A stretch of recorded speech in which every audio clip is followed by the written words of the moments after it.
गुरुर्ब्रह्मा गुरुर्विष्णू गुरुर्देवो महेश्वरः गुरु साक्षात् परब्रह्म तस्मै श्री गुरवे नमः। सद्गुरुनाथ महाराज की जय।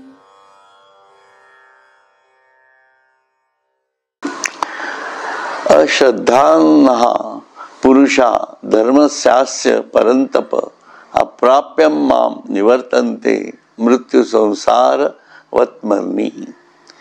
शत्रूला ताप देणाऱ्या अर्जुना, या आत्मज्ञान रूप परमधर्मावर पुरुष श्रद्धा ठेवीत नाही, म्हणून ते मला प्राप्त न होता मृत्यूरूपी संसार मार्गातच पुन्हा पुन्हा परत येतात। आत्मज्ञान कसं प्राप्त करायचं, त्या भूमिका, आत्मज्ञानानंतरचा आनंद वगैरे हे सर्वांना माहिती असतं असं म्हणू पाहिजे असेल तर। एखाद्या वेळा कमी अधिक प्रमाणात असतो, परंतु ईश्वर प्राप्ती व्हावी, ईश्वर आपल्याला भेटावा असं काहीतरी एक समजूत प्रत्येकाच्या मनामध्ये असते। पण त्याकरता तो प्राप्त होण्याकरता काय करायला पाहिजे ते करण्याची मात्र त्याची इच्छा नसते, बरोबर आहे ना? त्याची आवड नसते असं ते म्हणतात। आणि ही आवड नसल्यामुळे जरी श्रद्धा असली तरी सुद्धा माणूस परत परत जन्म मरणाच्या फेऱ्यात अडकतच राहतो। कारण श्रद्धा म्हणजे नेमकं काय, त्याचं स्वरूप काय हेच अज्ञानाच्या जाणीवेमध्ये असल्यामुळे त्याला कळत नसतं, किंवा श्रद्धेबद्दलच अज्ञान असतं। म्हणून नेमकी श्रद्धा कशाला म्हणायचं हे पण कळावं लागणार आहे। या सगळ्या गोष्टी त्याच्यामुळे माणसाच्या मनोमयतेशी जुळल्या जातात। म्हणून आपलं मन ईश्वराच्या मनाशी जुळवणं, इथपर्यंत मदन मारत नेणं हे अध्यात्म आहे। आता लोक काही प्रश्न विचारतात, आजच एकाचे प्रश्न आहेत, मी दिवसभर असं करत असतो, सकाळी उठतो, इतक्या वेळ पूजा करतो, ध्यान करतो, बाहेरचं काही जास्त खात नाही, घरातल्यांची जास्त मला खूप आसक्ती असं वाटत नाही वगैरे वगैरे बऱ्याच गोष्टी त्यांनी मला पानभर लिहून पाठवल्या, हे व्हॉट्सअपचं पान भरून असं म्हणा। मग मला आता तुम्ही सांगा, मी नेमकं काय करावं म्हणजे ईश्वर प्राप्त होईल? आता या गोष्टी कशा सांगणार? एक तर प्रश्न असा असतो की व्यक्ती सापेक्ष आहे। खूप सांगितलं एखाद्या वेळेला तर तो माणूस त्यातनं जाऊ दे मरू दे असं म्हणून अध्यात्मातनं सोडून जायचं आहे की नाही? म्हणजे त्याची श्रद्धा न दुखवता त्याला सांगणं हे खूप अवघड आहे। कारण श्रद्धा हा सगळा मानसिक खेळ आहे, लक्षात ठेवा। आणि जिथं सत्य गोष्टीशी आपण सामना करत असतो तेव्हा श्रद्धेलाच उत्क्रांत करावं लागतं, लक्षात। श्रद्धेलाच उत्क्रांत करणं हे खूप अवघड आहे ना, कारण आहे त्याच्यात चिकटावा आहे, म्हणून तुझा चिकटावा सोडून दे। तू पूजा उद्यापासून बंद करतो का? उद्यापासून फक्त ध्यानच करणार का? तुझ्या घरातल्यांपासून तुझी सांसारिक स्थिती चांगली आहे ना, लाखो रुपये खर्च करू शकतोस ना, मग दुसरा फ्लॅट भाड्याने घे आणि 3 वर्ष स्वतंत्र राहा। अवघड आहे ना? म्हणजे या गोष्टी सगळ्या आसक्तीशी रिलेटेड आहेत। हे राहायचं कशासाठी वेगळं हे तर कळलं पाहिजे। नाहीतर मी भले इथे राहतोय पण माझं लक्ष माझ्या त्या कुठं परगावी असणाऱ्या मुलाबाळांकडे असेल तर त्या माझ्या म्हणजे ती तुमच्यावर लादलेली परिस्थिती आहे म्हणून तुम्ही ते करताय। म्हणून लादलेली परिस्थिती वेगळी आणि मनाचा भावच तसा असणं वेगळं। त्याच्यामुळे या गोष्टी खूप अवघड होऊन बसतात. कारण मनाला ईश्वराच्या मनाप्रमाणे न्यायचं म्हणजे तुम्हाला रिजेक्शन सगळं करता यायला पाहिजे, ज्याला वैराग्य म्हटलं नाही.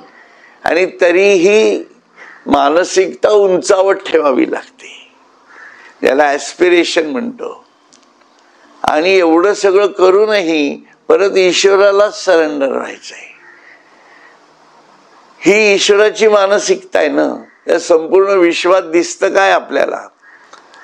ईश्वराची मानसिकता अशी आहे, he rejects everything, he aspire for the things आणि ही सरेंडर्स एव्हरीथिंग.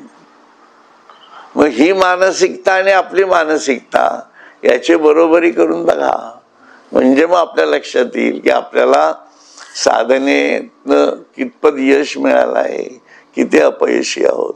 हे दुसऱ्यांनी सांगून करण्यापेक्षा आपल्याच हृदयाचा पडताळा घ्यावा, म्हणजे विषय तो संपतो तिथं.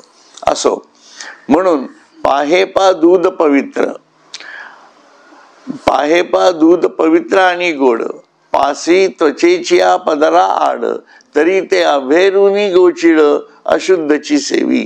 का कमलकंदा आणि दुर्धरी, नांदणूक एकची घरी, परी पराग सेविजे भ्रमरी, येरा चिखलची उरे.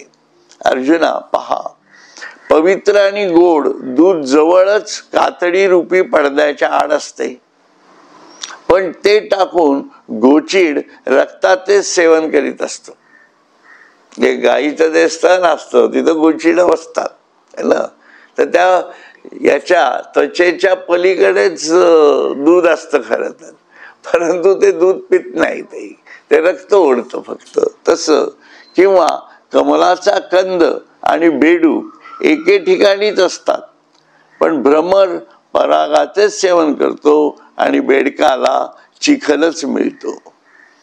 ना तरी निदैवाच्या परिवरी, लोया रुतलिया हाती सहस्त्रवरी, परी तेथ बसोनी उपवास करी, का दरिद्रे जिये, तैसा हृदयामध्ये मी राम, असता सर्व सुखाचा आराम, की भ्रांतीसी काम विषयावरी. म्हणून किंवा दुर्दैवी पुरुषाच्या घरी त्याच्या पूर्वजांनी हजारो मोहरा पुरलेल्या असल्या तरी त्याला ठिकाण माहीत नसल्यामुळे तो तेथेच दरिद्री म्हणून राहतो, असं म्हणू पाहिजे असेल तर. उपवास करतो आणि दारिद्र्यात दिवस काढतो. केवळ अज्ञान की आपल्या वडिलोपार्जित इस्टेट असं कुठेतरी ठेवलेली आहे, माहिती नाही. आणि त्याच्यामुळे यांनी काही केलेलं नसतं, मग तो दरिद्री उपवासात राहतो थोडक्यामध्ये, आणि जवळ असून माहिती नाही. त्याप्रमाणे सर्वांच्या हृदयामध्ये सर्व सुखाचा बगीचा असा मी राम आहे, पण मला न जाणणारा भ्रांत पुरुष विषय सुखाचीच इच्छा करतो. लक्षात. म्हणून सर्वांच्या हृदयामध्ये सर्वांच्या सुखाचा बगीचा असा मी राम आहे. आपल्या जवळच ईश्वर आहे, पण आपल्यालाच ईश्वर नको असतो, बाकी सगळं हवं असतं, असं थोडक्यात म्हणतात. म्हणजे एक प्रकारे आपण जीव म्हणून ही संपूर्ण विश्वस्वरूपातली आई आहे आणि तिच्या दृष्टीने आपण गोचिड आहोत. लक्षात घ्या, असा विचार करावा लागेल आपल्याला. कारण आपण काय करतो आहोत की ते सोडून, म्हणजे नामरूपात्मक अस्तित्वाच्या आत जे चैतन्य भरलेलं आहे ते सोडूनच देतो ना आपण. म्हणून आपल्याला म्हणावं लागतं, काय भुलला वरलिया रंगा. हे सगळं आपल्या जीवनात घडतं, त्याच्यासाठी ही सगळी उदाहरणं आहेत. आणि खरं तर ईश्वरांनी त्याच्यापर्यंत पोहोचण्यासाठी सुद्धा जो सगळा मार्ग दिलेला आहे, त्या सर्व वस्तू आपल्यामध्ये परत स्थापन पण केलेल्या आहेत. असं काही नाहीये की त्यांनी तुम्हीच तुमचं शोधा, तुम्हीच तुमचं करा आणि त्यासाठी लागणारी उपाय साधना आपल्याला काही प्राप्त नाही, असं काही आहे का? असं काहीही नाहीये. जसं आता आज चंद्रयान तुमचं जाऊन पोहोचणार आहे तिथं 6 वाजता, बरोबर आहे. तर ते पोहोचणार आहे, पण चंद्रावरती पोहोचण्यासाठी आपल्याला ते इस्रो सारखी संघटना उभी करावी लागली. कोट्यावधी रुपये खर्च करावे लागले. 10 शास्त्रज्ञ काय 50 शास्त्रज्ञ किंवा 1000 शास्त्रज्ञांच्या डोकी एकत्र आणावी लागली आहे ना. त्याच्यामध्ये परत काही त्यांचे वाद नसतील असं काही नाही आहे. माणूस म्हटलं की वाद आलेच. त्यांच्यात हार्मनी तयार करावी लागणार होती. म्हणजे मग बघा, बौद्धिक जाणीवांमध्ये सुद्धा हार्मनी नसतेच ना. म्हणून खालच्या स्टेजवरती काम करणारा माणूस हाही यान बनवण्याचं, चंद्र मोहिमेचंच काम करत असतो आणि वरच्या केबिन मध्ये बसलेला डायरेक्टर जो कोण असेल तो पण तेच काम करत असतो. पण या सगळ्यांची हार्मनी करणारी कुठली तरी एक वेगळी मॅनेजमेंट असतेच तिथं. पण हे सगळं तयार करावं लागतं. आलं का लक्षात? हे सगळं तयार करावं लागतं. आणि एवढं तयार करून आणि परत त्याचं मॅथमॅटिक्स सगळं, किती वेळे घेणार, किती फिरणार, काय ते सगळं. आणि एवढं करून झाल्यावर ते यंत्र परत तयार करा. ते विविध भूमिकेत तिथं राहायला पाहिजे. उष्णतेतही राहायला पाहिजे, थंडीतही राहायला पाहिजे. ते जसं पडेल खाली तेव्हा असं उलट नको पडायला, ते बरोबर तसंच पडलं पाहिजे. परत खाली असणारी जमीन माहीत नाही, खाली एक वर आहे, मग ते सेन्सर्स लावा त्याच्यामध्ये आणि मग त्याप्रमाणे ते पण लेग्स ॲडजस्ट होणार वगैरे. हे सगळं टेक्नॉलॉजी आली त्याच्यामध्ये. एवढी डेप्थमध्ये जावं लागतं त्याच्यामध्ये आणि हे सगळं तयार करावं लागतं. तेव्हा कुठं पृथ्वीच्या अगदी जवळ असणारा चंद्र मिळतो, चंद्रच मिळतो. आणि त्याच्यापेक्षा कितीतरी जवळ आत्मा आहे ना. त्याच्यापेक्षा कितीतरी जवळ आपल्या आतमध्येच आपलं आत्मस्वरूप आहे. आणि तिथं लँडिंग कसं करायचं सगळं तयार आहे. माझी धडपड, माझं विमान त्या आत्म्यापर्यंत पोहोचणार कसं यासाठी आहे का? मी अजून त्याची माहितीच घेतोय. माझी परिस्थिती अशी आहे आणि त्यात मला काही करायचंय का? मला काहीच करायचं नाही. मला देवाने बुद्धी दिली आहे, मला मन दिलंय, माझं शरीर दिलंय आणि मी आत काय करतोय हे कोणाला परत कळतही नाही. लॅबोरेटरी असली भारी आहे आमची. ते आत खरंच यान उडवण्याची तयारी सुरू आहे का काय सुरू आहे हे कोणाला काही जाम कळत नाही शेवटपर्यंत, आहे की नाही? हे काही कळणार नाहीये तुम्हाला. ही सगळी तयारी मग मन आणि बुद्धीच्या मार्फत तुम्हाला हे ज्ञान घेऊन, आणि ते कसं घ्यायचंय ज्ञान ते सुद्धा उपनिषदांपासून ते आत्तापर्यंतच्या सर्व संतांनी सांगितलेलं आहे आपल्याला. पण तरीही आपल्याला आत्म्याची ओढ नसते. आता हे किती स्पष्ट झालं की नाही? झालं. हे ते म्हणतायत की का नाही, म्हणून आध्यात्मिक आपण असून सुद्धा आपल्याला सुद्धा आत्म्याची ओढ असते तसं नाहीये. बघा, ज्यांनी त्यांनी आपल्या जागेवर विचार करायचा ही गोष्ट असो. बहु मृगजळ देखोनी डोळा, थुंकीजे अमृताचा गिळिता गळाळा, तोडीला परिस बांधिला गळा, शुक्तिका लाभे. तैसी अहम ममतेचिये लवड सवडी, मातेन पवतीची बापुडी, म्हणून जन्म मरणाची दुधडी, डुहुळीती ठेली. मला सोडून विषय सुखाची इच्छा करणे म्हणजे पुष्कळ पसरलेले मृगजळ डोळ्यांनी पाहून तोंडातील अमृताचा गुळणा न गिळता थुंकून द्यावा. म्हणजे मृगजळ बघायचं आणि ते पाणी मला प्यायला मिळावं म्हणून तो आपल्यातला असलेला अमृतत्व टाकून द्यायचं. आणि ते मृगजळ आहे ते मिळणारच नाही. आपणही तसंच करतो ना. आपल्यामध्ये ईश्वर स्वतः आहे हे तर आपल्या आतच आहे. म्हणून त्याला न घेता बाहेर जे मृगजळ आहे त्याच्या मागे लागतो, तिथनं आनंद मिळेल, तिथनं शांती मिळेल, तिथनं समाधान मिळेल, अशी आपली स्थिती तयार होते म्हणतात. जेव्हा शुक्तितेची प्राप्ती होते असे पाहून गळ्यात बांधलेला परीस तोडून फेकून द्यावा, याप्रमाणे होय. त्याप्रमाणे देहादिकांच्या ठिकाणी अहंता ममतेच्या लगबगीमुळे बिचारे जीव मला प्राप्त होत नाहीत, म्हणून जन्ममरणाच्या दोन्ही तीरांच्या मध्ये फिरत राहतात. आणि याच्यातनं मुख्य कर्म जे आहे ते कर्म बाह्य मृगजळाच्या जाणीवेतनं त्या आसक्तीने आसक्ती वाढत जाते आणि त्याच्यातनं आपल्यातलं ईश्वरत्व बाजूलाच ठेवतो माणूस.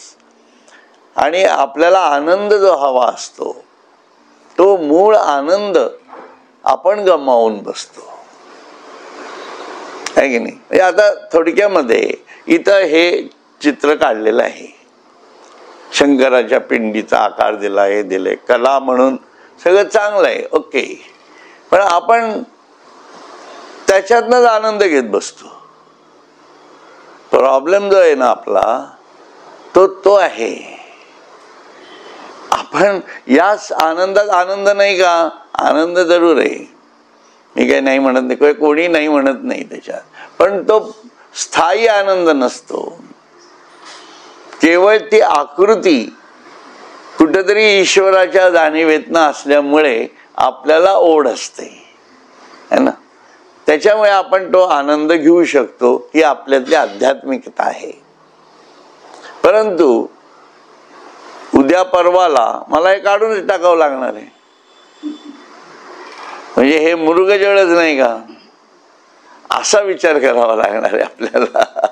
म्हणून तसं जीवनामध्ये जे सगळे आनंद मिळतात आपल्याला, ते सगळे आनंद एक प्रकारे चिरंतन स्वरूपाचे नसतात, मृगजळाच्या जाणीवेतले असतात. त्यामुळे आतमध्ये आपल्या जे ईश्वरी तत्व आहे त्या तत्वाच्या जाणीवेतला जो आनंद आहे तो स्थायी स्वरूपातला आहे. असो. येरवी मी तरी कैसा मुखाप्रती भानुका जैसा, केही नसे न दिसे ऐसा वाणीचा नोहे. खरोखर पाहता मी कसा आहे ते सांगतो.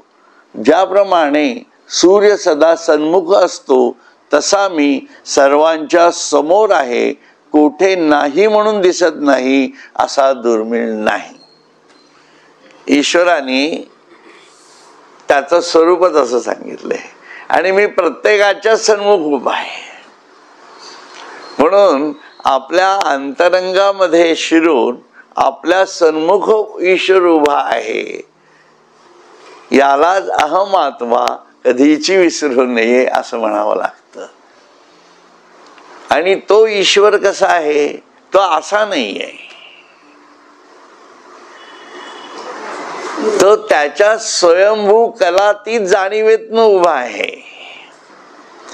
तो त्याच्या स्वयंभू 17व्या कलेत उभा आहे.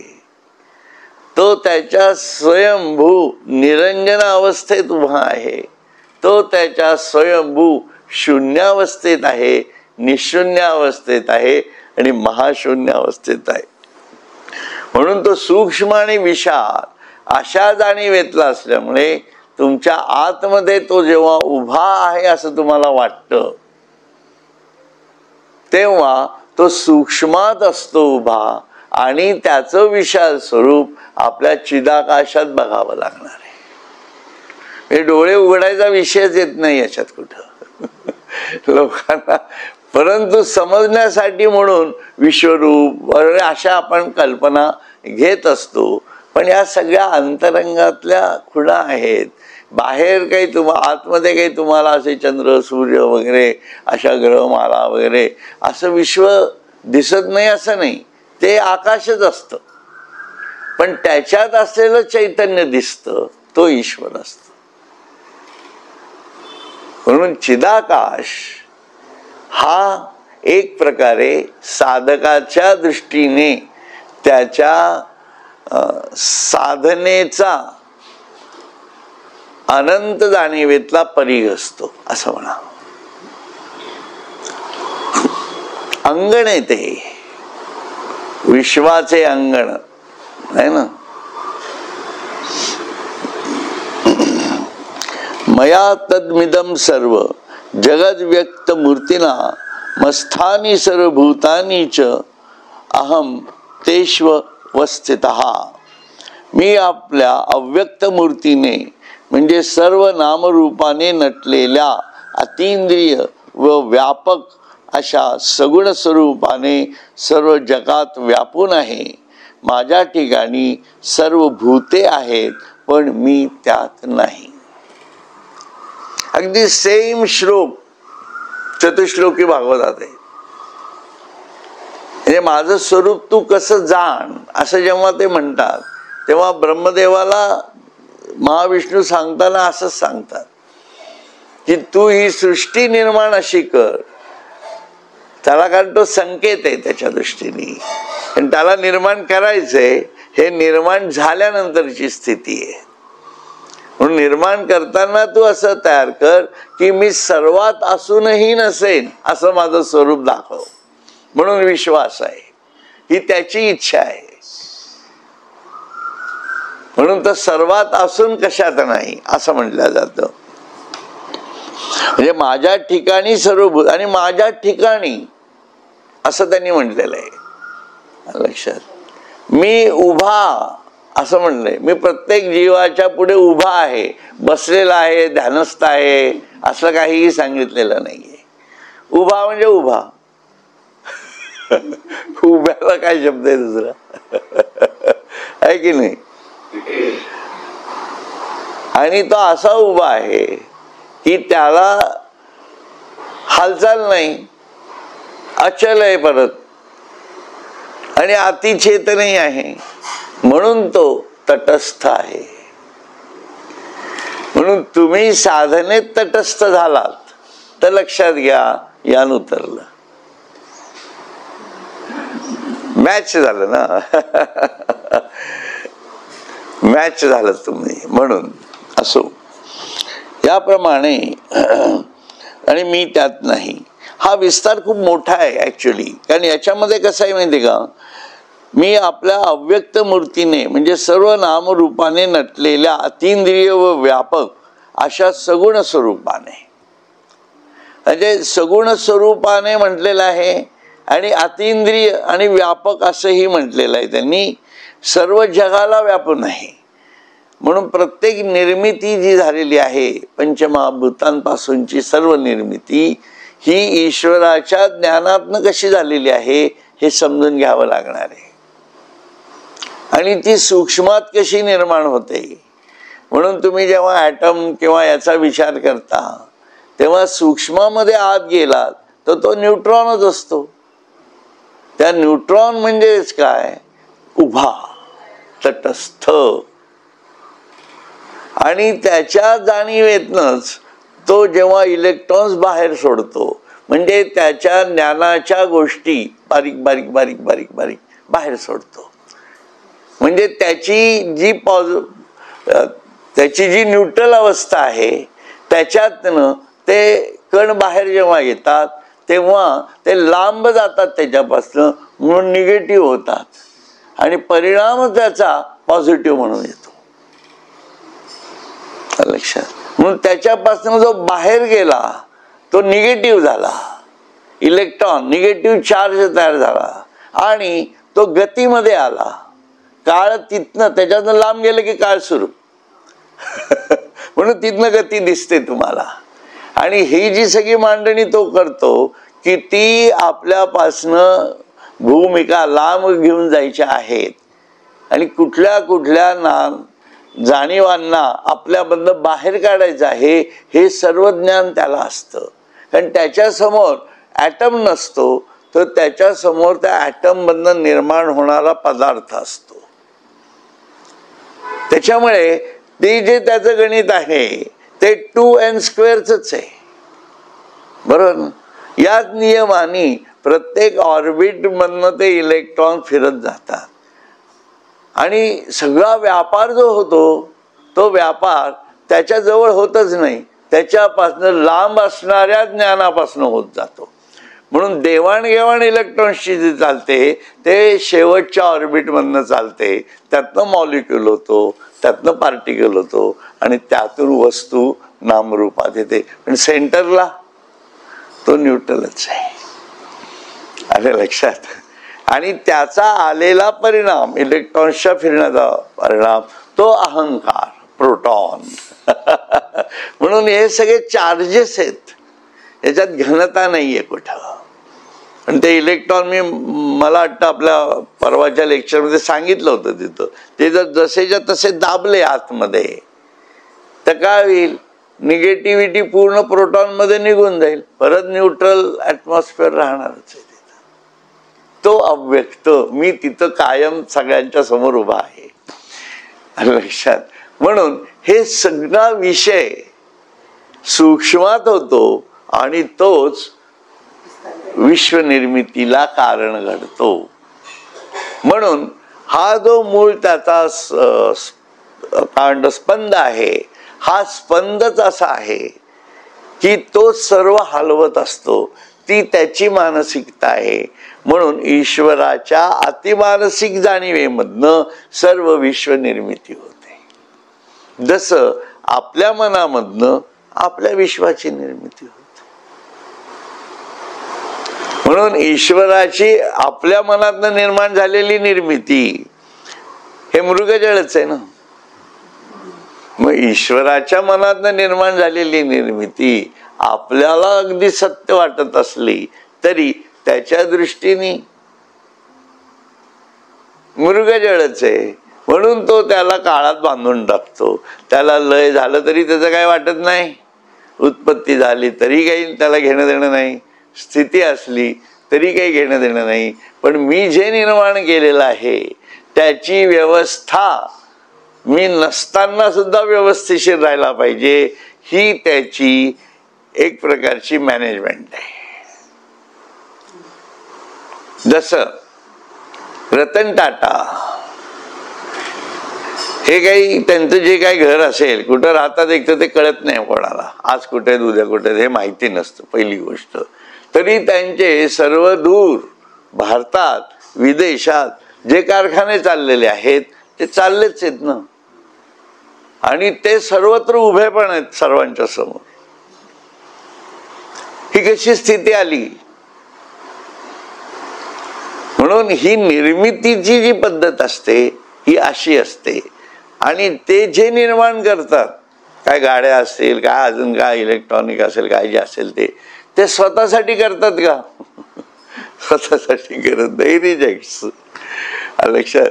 पण व्यवहाराच्या दृष्टीने त्याच्यात ते पैसे घेणं देणं हा त्यांचा प्रॉफिट मेकिंग बिझनेस म्हणून आहे. म्हणून ते ईश्वर होऊ शकत नाहीत, लक्षात घ्या. व्यावहारिक दृष्ट्या कर्तृत्व नसतील भरपूर, तेही म्हणत नाहीत मी ईश्वर आहे म्हणून, लक्षात. एवढी निर्मिती केली तरी, आहे की नाही. म्हणून ईश्वर होणं एवढं करून परत ते म्हातारे झालेलेच आहेत,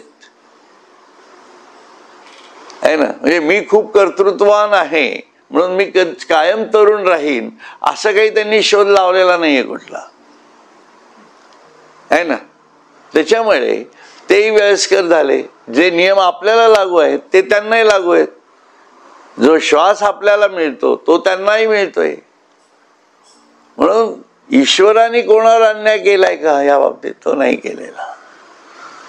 म्हणून ईश्वराचं पण त्यांनी काय केलं? त्यांनी ईश्वर शोधला नाही. म्हणून शेवटी म्हातारे होऊन एक दिवस जाणार, हे तर सत्य आहे. आपलंही काय होणार? आपण कितीही कर्तृत्व गाजवायचा प्रयत्न केला तरी म्हातारे होऊन एक दिवस मरणार. जाणार कुठं? एकदा या तीरावर, एकदा त्या तीरावर, जन्म मरणाच्या चक्रात. काही दिवसांनी आपण मेलो रतन टाटांनंतर तरी तेही आपल्याला काय कसं काय असं म्हणतील आपल्याला, जर आपण त्यांच्या त्या भूमीवरती असू तर. ते आपल्याला सांगतील तिथं बसून, अरे मी काय ना केलं सगळं, पण सगळं चुकलं बघा, आयुष्यात जे करायला पाहिजे तेच केलं नाही. मग तिथं भगवद्गीता सांगून काय उपयोग आहे ना? तिथं काय उपयोग नाही होत नाही याचा. मग भोगा. मग भोगावं लागतंय. म्हणून ईश्वराचा न्याय हा ऋतत असतो, त्याचा निर्दोषच न्याय, हे त्याचं स्वरूप समजावं लागणार आहे. म्हणून तो कसा आहे ते आपल्या लक्षात आलं. माझे या विस्तारलेपणाचे नी नावे, हे जगची नोहे आघवे, जैसे दूध मुराले स्वभावे, तरी तेची दही. ज्याप्रमाणे स्वभावतात विरजलेले दूध दही म्हटले जाते, त्याप्रमाणे माझ्या नामरूपाने होणाऱ्या विस्ताराचे जग हे नाव नाही काय.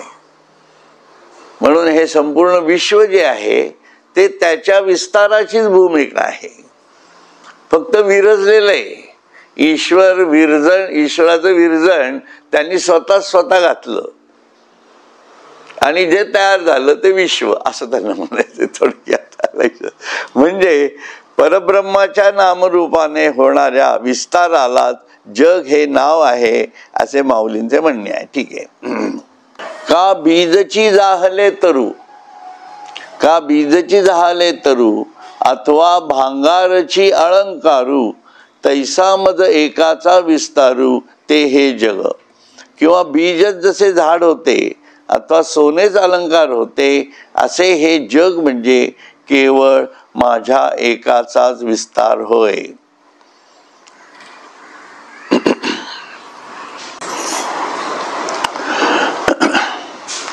ईश्वराचा विस्तार हा समजून घ्यावा लागतो. त्यांनी पुढच्या अध्यायामध्ये अश्वत्थ वृक्षाचं वर्णन केलेलं आहे. म्हणजे त्यांनी एक प्रकारे बांधणी, त्यांचं असं म्हणणं आहे त्याच्यामध्ये की विश्व परब्रह्म समजण्यासाठी खरं तर तो सर्वत्र सर्वांच्या समोर उभा आहे एकीकडे म्हटलं जातं आहे ना. आणि अश्वत्थ वृक्षामध्ये वर्णन करताना समजण्यासाठी म्हणून असं माझं मत आहे की ईश्वर हा वरच्या जाणीवांमध्ये आहे आणि त्याच्या जाणीवेतनं एक प्रकारे जसं हे संपूर्ण एक प्रकारे त्यांच्याच जाणीवेतनं विविध पंचमहाभूतांची निर्मिती झाली, अष्टधा प्रकृती निर्माण झाली आणि या प्रकृतीच्या जाणीवेतनं मग सूक्ष्मातनं त्याचा एक विस्तार, ज्याला आपण गुणक्षोभिणी माया किंवा मायेचं एक प्रकारचं विस्तारित स्वरूप म्हणून त्याला क्षोभिणी म्हटलं त्यांनी. आणि गुणमाया म्हणजे फक्त छोट्या जाणीवेतली सूक्ष्म जाणीवेतली मायेचं स्वरूप जे त्रिगुणात्मक असं आहे ते.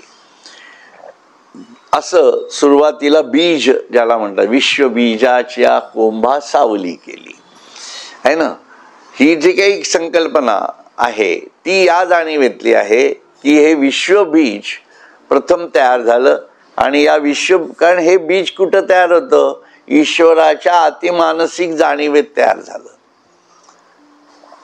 म्हणून ईश्वराच्या अतिमानसिक त्या जाणीवेत तयार झालेलं विश्वबीज कोणाच्या पटलाखाली आलं, ईश्वर तर लांब राहिला. म्हणून त्याच्या शक्तीच्या जाणीवेमधनं ते पुढे वाढत गेलं.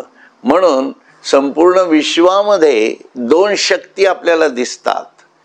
म्हणजे ईश्वराचं ज्ञानस्वरूप जरूर आहे पण ते शक्तीच्या कोंदणात आहे म्हणून त्याला ज्ञानशक्ती म्हटलं जातं. आणि ईश्वराची क्रियाशक्ती जी आहे ती क्रियाशक्ती जिला आपण परा अपरा माया या जाणीवेतनं समजतो.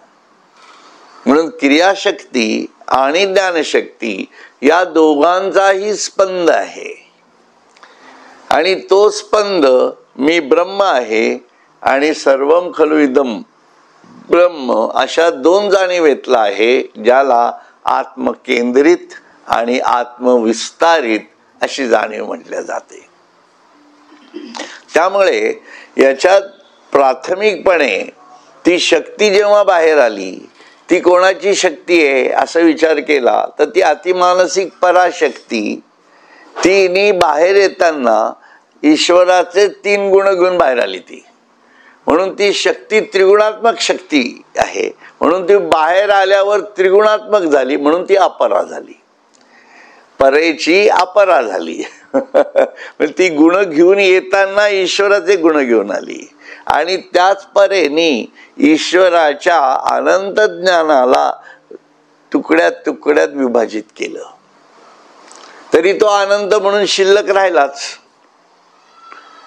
आणि त्या ज्ञानाला त्या पराशक्तीनी अपराशक्तीनी त्या ज्ञानाच्या छोट्या तुकड्याला आपल्या विळख्यामध्ये घेतलं आणि व्यक्ततेमध्ये आणत गेले. अशी ही पंचमहाभूत प्रथम तयार झाली, ज्यात आकाश हे मानलेलं तत्व आहे ईश्वराचं स्वरूप म्हणून. म्हणून तो आधार तिथं आहे, म्हणून तो अक्षर ब्रह्म आहे. आलं लक्षात? ते अक्षर ब्रह्म. आणि त्याच्यातनं ही अपरा कार्य करत गेली. तिने अजून हे पृथ्वी तत्वापर्यंत आली. त्या सगळ्या गुण, याला गुणमाया म्हटले गेलेलं आहे. म्हणून ही जी गुणमाया आहे ही एका स्टेजला आल्यानंतर मग आता सगळी तयारी पूर्ण झाली. आता काय करायचंय काम? कार्यक्रम विस्तारण्याचा.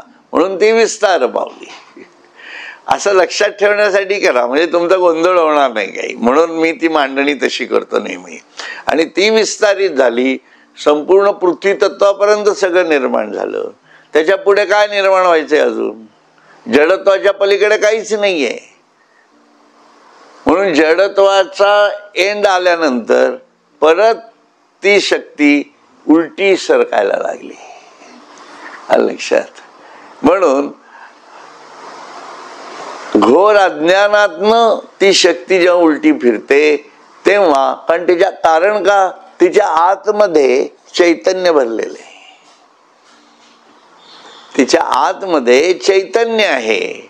आणि क्रियाशक्ती आणि ज्ञानशक्ती या दोन्ही शक्ती त्या चैतन्याच्याच आहेत. म्हणून चैतन्य कशाला म्हणणार? ते सळसळणारच. लक्षात घ्या. म्हणून त्या सूक्ष्मामध्ये सुद्धा ती जी इलेक्ट्रॉन्सची फिरणारी जाणीव आहे, त्याच्यामध्ये जी पोकळी आहे त्यामध्ये पण वायुतत्व आहे. म्हणून तो प्राण जेव्हा हळूहळू सळसळत सळसळत वर येतो आणि जडाच्या पृष्ठावर येतो, अचेतनाच्या पृष्ठावरती येतो, तेव्हा त्याचा संबंध परत जलतत्वाशी, आपलं अग्नितत्वाशी, वायुतत्वाशी सर्वांशी येतो. आणि तिथे पहिली ईश्वर म्हणजे नियती उडी मारते, ज्याला जीवाची निर्मिती म्हणतात. आणि त्या जीवाच्या निर्मितीतनं मग पुढे सर्व विस्तृत प्रमाणात अनेक पेशीय जीव निर्माण होतात. माणूस त्यातला एक प्रकार. अशा भूमिकेतनं हे खूप विस्तारलं गेलं. तो विस्तार ते तिथं अभिप्रेत म्हणताय तिथं. म्हणून तैसा मज एकाचा विस्तारू. म्हणून तुम्ही जर त्रयस्थातनं पाहिलं तर हा विस्तार कोणाचा आहे? त्याचाच आहे ना. हे समजा आपण आजारी पडतात, काही काही लोक बघा, आहे की नाही, आजारी पडली तर किंवा पाण्याचं किंवा असे काही ॲलर्जिक आले तर त्यांच्या वरतीच त्यांना सूज येते. का लक्षात? पण ती सूज म्हणजे ते खरे असतात का? आहे ना. उलट ते ऑड मॅन होतो तो. कांजण्या आल्या, ऑड मॅन झाला ना तो. कारण का? कारण ती विस्तारित भूमिका त्याचीच आहे आणि not allowed for that again. कारण ते सर्वांना धरून नाही, काहीतरी प्रॉब्लेम आहे म्हणून. तसा म्हणजे जे आला ताप किंवा जी तुमच्या एक प्रकारे जी सूज आली, ती औषधं घेतली की जाणार, you come to the normal. तसंच हा जो विस्तार झालेला आहे, या विस्तार म्हणजे आपला भ्रम आहे. कारण आपल्याला कळत नाही होत आपण कोण आहोत. So we become odd man. लक्षात? त्याच्यामुळे आपण आपल्या आत्म्यापासून आपल्याला वेगळं ठेवतो. We R out. आउट कोण आहे? बाहेर कोण आहे? आपण आहोत, ईश्वर नाहीये. मग त्यासाठी औषध घ्यावं लागणार ना. ते साधनेचं औषध. नाहीतर आजारपणातच मरतात, आहे ना. म्हणजे बहुतेक आपण सर्वजण आजारपणातच मरत असतो आणि एकदा या तीरावर, एकदा त्या तीरावर, त्या तीरावर, या तीरावर, हे असं सगळं गणित आहे बघा. त्यांना म्हणायचं तर ते म्हणायचं इथं, किंवा बीजचं जसे झाड होते अथवा सोनेच अलंकार होते, असे हे जग म्हणजे केवळ माझ्या एकाचाच विस्तार होय. माझा एकाचाच, म्हणजे एकला एक, या जगात माझ्याशिवाय दुसरं कोणी नाही. तुम्ही म्हणाल आम्ही आहोत की, ती सूज आहे, ती सूज आहे. त्या कांदणे आहे काय, तुम्हाला जो चांगला वाटत असेल योग्य शब्द तो वापरा. आहे की नाही. त्यामुळे हे सगळं आपल्याला बरं करावं लागणार आहे. त्याचं हे औषध आहे सगळं. कसं घ्यायचं ते औषध, आलं का लक्षात. म्हणून मला वाटतं आता इथं आज आपण थांबूयात. हरिओम हरिओम हरिओम.